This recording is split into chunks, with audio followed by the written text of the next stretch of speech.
به جز سگانه خواب، ورزش و تغذیه که بارها در موردش صحبت کردیم، کسی که میخواد لایف استایل مغز محور داشته باشه، یعنی توانمندی های مغزش رو ارتقا بده، 4 کار اساسی دیگر رو باید هر روز انجام بده.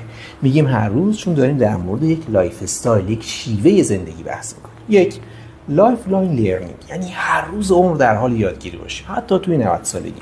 اینم منحصر به موسیقی و زبان نمیشه، چون اغلب ما این دوتا رو مثال میزنیم.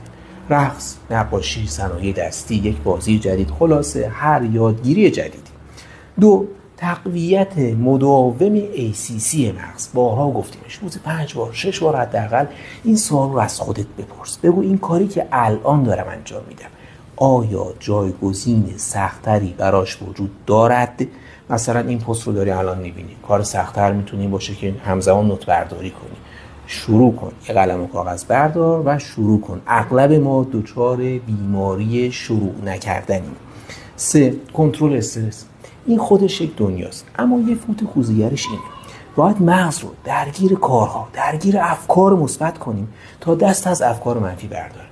این کار رو هم باید آگاهانه انجام بدیم. یه مدت تمرین کنید، قلزش دستتون میاد. 4 هم پرهیز 100% مواد، حالا از نیکوتین و الکل گرفته تا اوپیوم و ماریجوانا و آمفتامین.